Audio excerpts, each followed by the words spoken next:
Gemini, kumusta po kayong lahat? Okay, so yan Gemini, maraming salamat po sa walang sawang pagsubaybay sa ating pong mga reading. And kung ikaw ay bago pa lang sa ating channel, mag-subscribe na po kayo and i-click mo na rin yung ating notification bell para lagi kang updated sa ating mga bagong upload. Okay? So yan Gemini, ang reading pala natin is weekly reading. Tignan natin, ganap sa'yo this week.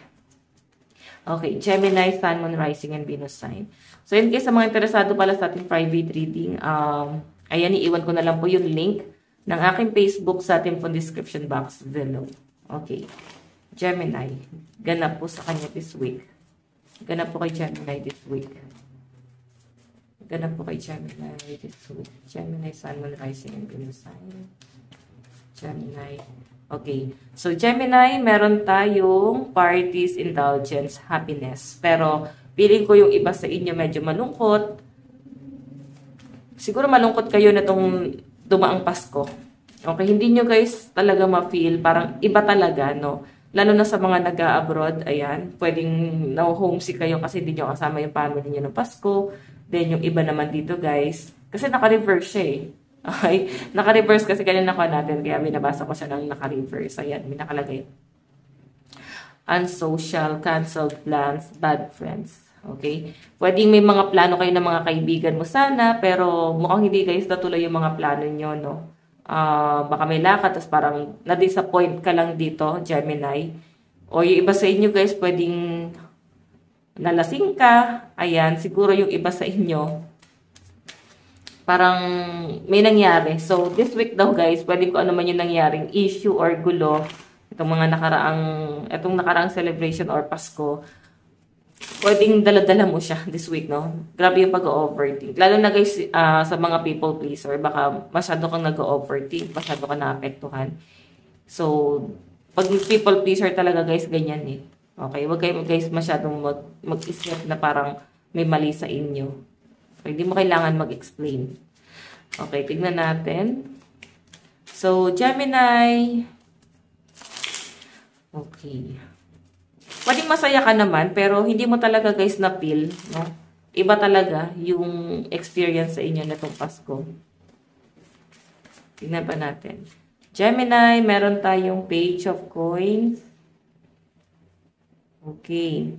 Since naka-reverse din to, so may nakikita ko dito guys, parang parang medyo nagiging immature, no? Nagiging immature yung iba sa inyo. Pagdating sa inyong career, pwedeng may demand na parang gusto niyo pa guys mag-leave or habaan pa yung leave.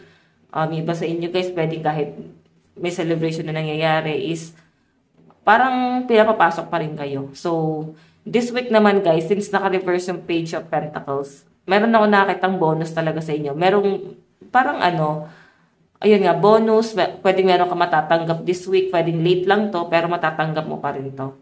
Okay? Tignan pa natin, Gemini. Gemini, Sun, Moon, Rising, and Venus sign. Gemini. Meron po tayong Page of Swords. Parang may sumasabotahe sa isa trabaho. Parang may sip-sip, no? Ramdam mo parang may sumisira sa'yo. Para may gumagamit sa'yo. So, ganun eh. May iba sa inyo guys, pwedeng meron kang ina-expect na pwedeng increase sa sahod since year-end na, no? Or pwede naman guys, meron kang ina-expect na pwedeng promotion. Pero parang competition guys yung nangyayari. Okay, yung iba sa inyo guys, naghahabol ng trabaho. So, parang medyo irritable ka this week. Okay, tignan natin. Gemini, Sun, Moon, Rising, and Venus sign. Meron tayong Five of Cups, focused on loss, unwelcome changes, trauma. Diba? Ito nga yung sinasabi ko sa inyo pag-overthink mo this week. Pwedeng dahil nga naninibago ka sa Pasko, or pwedeng may nawala, no? Pwedeng meron kang kapamilya na hindi mo na guys kasama, pwedeng yumao na. So, medyo nalulungkot ka kasi hindi na kayo guys sama-sama talaga. Ang laki ng pagbabagong nangyayari guys. Grabe yung disappointment na nakikita ko dyan. Okay, pero siguro unti-unti mo na rin guys natatanggap kahit na parang medyo malungkot. Pero tatanggap mo na. Okay? So, justice. May nakikita talaga ako dito guys, gulo. Or parang meron kang ipaglalaban this week. Okay? Parang warrior ka this week. Okay? Tignan pa natin, Gemini, additional message para sa'yo. Gemini, Sun, Moon, Rising, and Venus sign. Okay. Gemini, Sun, Moon, Rising, and Venus sign. Gemini, Sun, Moon, Rising, and Venus sign. Gabay sa panaran this week. Okay. So, Gemini, ang nakikita ko sa inyo, mas pinapagana mo yung intuition mo. Parang pakiramdaman yung nakikita ko, no? Pwedeng meron kang papakiramdaman this week. And, hindi ka nasasatisfied. Okay, malungkot ka. Siguro dahil sa trabaho lang kasi kayo nakikita kong overall energy mo dito. Meron kang disappointment sa work. Okay? And meron din ako nakita rito guys, mga hesitation.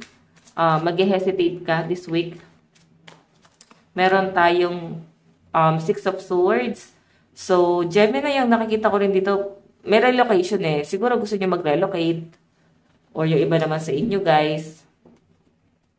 Medyo nalulungkot ka pag iniisip mo. Kasi siguro yung iba sa inyo namamayanan or kasama mo pa rin yung magulang mo sa bahay. Gusto mo yung ganon. Nasama-sama naman kayo. Okay? Mas nakakapag-adjust ka, mas nakakagalaw ka ng maayos. Ang problema lang dito, Gemini, parang kailangan nyo ng bumukod. Kasi parang ang bigat na ng sama-sama. Ganun po yung pinapakita sa akin dyan, Gemini.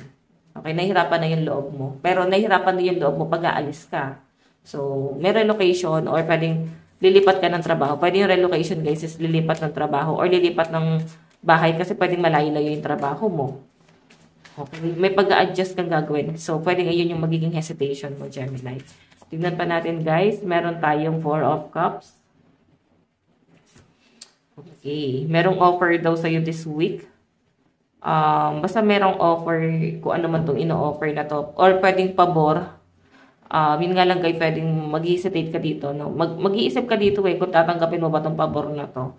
Okay, pwede kasi hindi ka makapag-decide. Oh, may magulong mangyayari sa inyo this week. Magulo yung isip mo, lalo na sa mga decision making. Okay? So, iwasan niyo daw muna guys yung mga rush decision. Minsan kasi guys yung mga rush decision is nalalagay ka sa pahamak. Kasi nga, masyado nagpadalos-dalos. Okay? Yun na lang guys yung kailangan yung iwasan or i-consider. Kasi yung pinapakita sa akin dito guys, pwede maging disappointment mo. Kung ano man yung mga maling action na magagawa mo this week.